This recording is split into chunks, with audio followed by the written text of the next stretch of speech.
चक्रवेव खलकारस्थानाचा चक्रवेव रचलाय मी.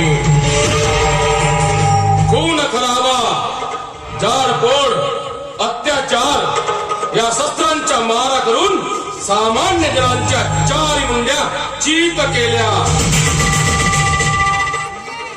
समाजसेवेचा बुरका पांघरून दे माय धरणी हाय करून सोडलं. पण या कानाची खबर त्या कानाला लागू देई नाही. अरे दुनिया झुकती है, इसे झुकाने वाला होना. बस आता प्रलोभन या शस्त्राचा मारा करायचा. पैशाची लालच दाखवून भास्करला त्या सरिताचा ऍक्सिडेंट करायला भाग पाडायचा. आणि सरिताचा ऍक्सिडेंट झाला की त्याला भास्करला आरोपी बनवून तुरुंगाची हवा खायला पाठवायची. आणि सरिताच्या विम्याचा संपूर्ण पैसा आपण हडपायचा.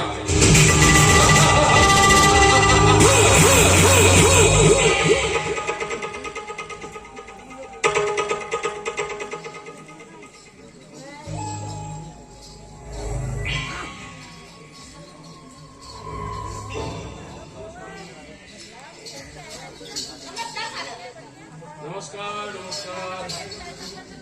अगं काय ग फुलझडी, अगं तुला यायला एवढा उशीर का बरं झाला? काय सांगू मला? हो, मी जर तुम्हाला सांगायला गेली तर तुम्हाला खरं वाटणार नाही. नाही फुलझडी, अगं तसं नाही. अगं तुझ्यावर माझा पूर्णपणे विश्वास आहे. अगं सांग काय झालं? मी तुमच्याकडे यायला निघाली तर तोच ना तिथं भास्कर आलाय आणि नको तसे ना तो मला बोलू लागलाय आणि मला तो आपली मनोधरणी करू लागलाय. काय? होय. कसली मनधरणी? माझ्याशी ना तू लग्नाची भाषा करू लागलाय. मी ना तिला साफ नकार दिलं आणि तुमचं नाव सांगितलं तर तो उलटा तुमच्यावर चिडला.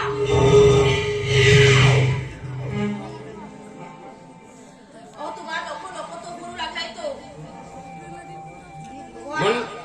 हो भवाना खूप लबाड आहे, कोरडाय धुताय असा म्हणत होता तो. हो, आश्रमातील प्रत्येक मुलीवर अत्याचार करतोय तो.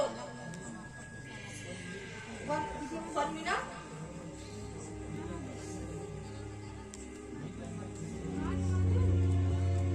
त्याचा खून करतोय असं तो बोललाय आणि सर्व तो त्याच्या संपत्तीचा म्हणजे मालक एकटाच होणार असं तो म्हणत होता. तो तुमचा खून करायला निघालाय. काय? संपत्तीचा एकटा मालक व्हायला पाहतोय. म्हणजे नागाला दूध पाजून शेवटी तो गरडा चोकला म्हणायचा. पण हा भवानी राव म्हणजे वाघ आहे, वाघ.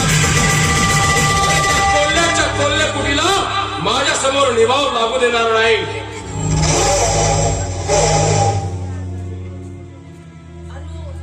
आणि कशामध्ये माहिती तुम्हाला मला त्या भवनाला ना एक जर शब्द सांगितलीस तर मी तुला जिवंत सोडणार नाही असं म्हणतो. मी कशी मशीन आपला जीव वाचून ना इथपर्यंत पडत आली आणि असं म्हणलं ना तर अगदी माझ्या अंगाशी झोपला तो. पण कधीतरी मी तिथून वाचून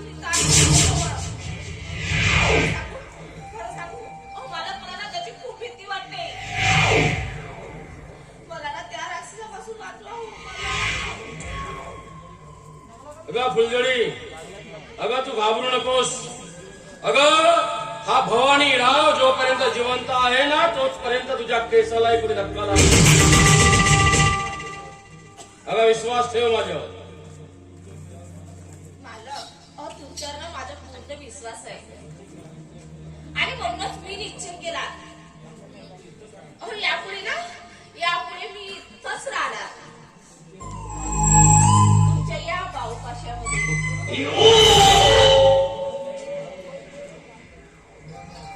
अगं हे काही बोलणं झालं? अगं तू तर माझ्या मनातली बोललीस. अगं अगं कोणत्याही स्त्रीला जे सुख मिळालं नाही ते मी तुला देईन.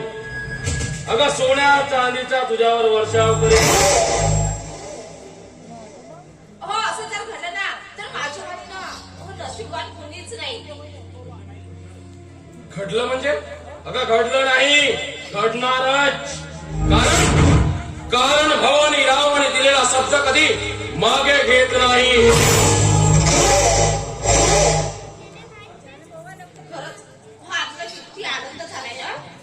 शूटिंग चालू आहे ना. हो या आनंदामध्ये ना मी अगदी नाचून गेली बघा.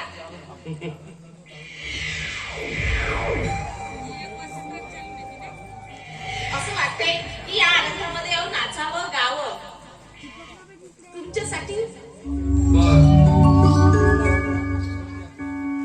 साजना साजना दिलवरा मोहना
कमवली गेली कळली गेली मला गेली.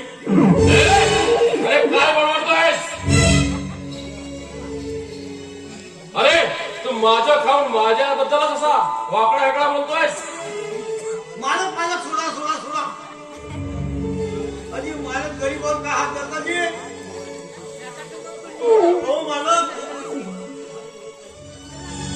मी काय म्हणत नाही. हा पेपर बघा पेपर. हा पहा तुमच्या एवढ्या मोठा फोटो छापून आला पहा. हा मोठ्या अक्षरात लिहिला आहे. भवानराव यांनी हा समाजसेवक नाही समाज घातक आहे म्हणून. बघा साहेब बघा. अरे साला कोण आहे तो हरामजादा जो आमच्या रक्ताला असा छापणारा? अरे जो कोणी असेल त्याच्या रक्ताने मी या पेपरला रक्तरंजित करतो.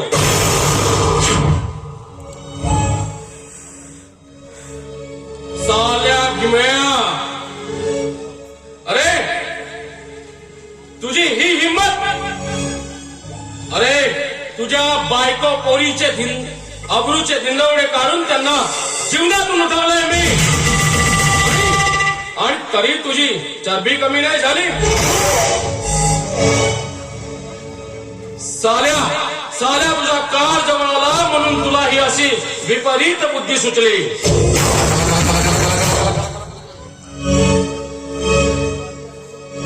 म्हणजे मला भीमाच्या बायकोपोरीला तुम्ही मारलात? होय, अगं मी केलेलं कृत्य उघडकीस येऊ नये म्हणून मी पुरावा नष्ट केला. अगं कायद्याच्या डोळ्यावर पट्टी बांधून नाम निराळा राहिलोय मी.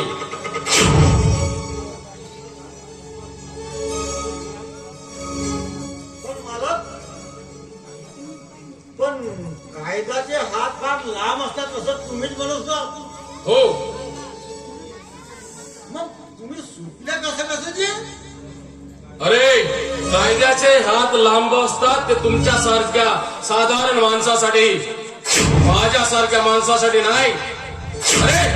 अरे त्या हातांना आम्ही छाटूनच आपल्या जवळ ठेवतो. कायद्याचे हात छाटला असतील, पण माझ्यासारख्या सुडाने पेटलेल्या माणसाला हात कायम आहे.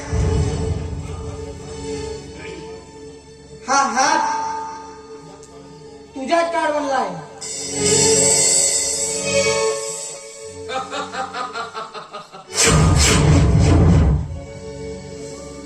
अरे या भवानी रावाला टक्कर देणे हे तुझ्यासारख्या वेळाचं काम नाही.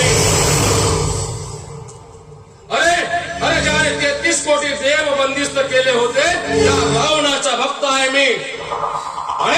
आणि एवढंच नाही तर त्या आई भवानीचा सदैव आशीर्वाद असतो माझ्यावर. अरे तू रावणाच्या भक्त जरी असलास तरी त्यांचा नायनाट लावण्यासाठी रामभक्त सुद्धा असतात आणि त्याच्या पापाच्या घडा खाली करत असतात. अरे पाप पुण्याचा हिसाब हा भवानी राव करीत नसतो. अरे आपल्या सुखचैनीसाठी मिळेल त्या मार्गाचा अवलंब करीत असतोय मी, आणि त्यात कुणी आडवा आला तर त्याची गय करीत नाही.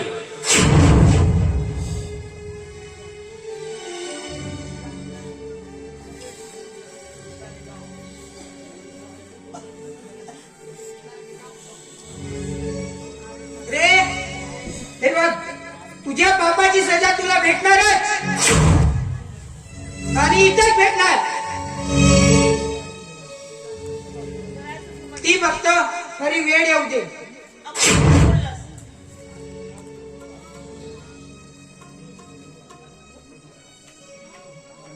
आणि त्याच कपट कारस्थानाचा धर मला देखील लागले. तुझ्या चितावणीवरून मी माझ्या मुलीला सरिताला तिला घराच्या बाहेर काढलं. का केलं तसं सांग ना. अगं लीला, अगं जे काही केलं ना ते फक्त तुझ्या सुखासाठी. अगं तुला कसलाही पिळा होऊ नयेत म्हणून. खोटं खोट, सगळं खोट. लीलाबाई, अरे तुमच्या सर्वनाशाला खरं कारणीभूत म्हणजे हा आहे हा. अरे देसाईचा खून करणारा हा आहे हा. अरे बहिणीचा कुंकू पुसणारा हैवान आहे हा हैवान. तिला विधवा केला यांनी त्या हरामी माणसानी. आजपर्यंत मला तर सांगितलं नाही. अरे सगळं सांगणार होतो आणि याच्या पप्पाची शिक्षा तुझ्या याला देणार होतो, पण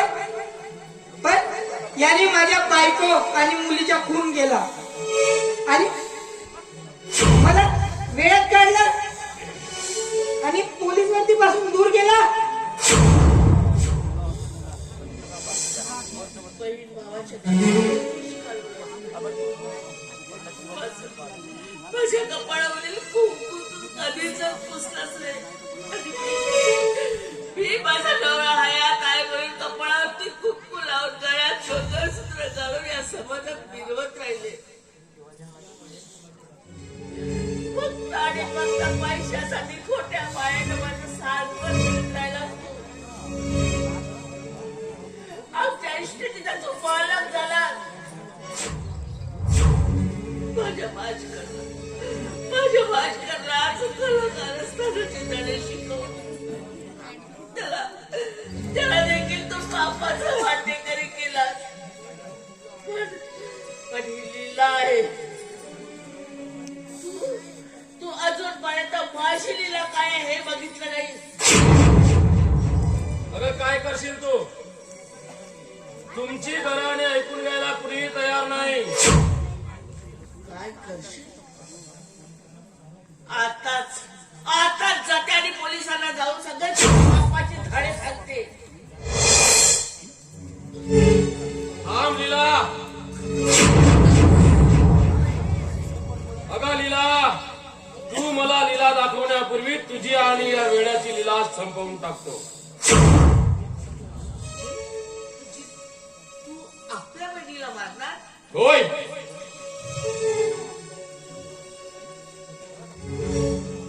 सध्या बहिणीची जीवन ज्योत विझवणारा. अगं लीला, प्रत्येकाला सर्वात जास्त प्रिय असतो तो त्याच्या स्वतःचा प्राण. आणि प्राण रक्षणासाठी कोणत्याही मार्गाचा मी अवलंब करीत असतो. स्वतःच्या प्राण रक्षणासाठी मी कोणत्याही रक्त नात्याची पर्वा करत नाही. तुमच्यापासून मला धोका आहे आणि हा धोका मी पत्करू शकत नाही. मालक, हो, मी तुझ्या पाया पडते. हे बघा, स्वतःला धोक्यात घालू नका. नाही फुलझडी नाही, मी यांना सोडणार नाही.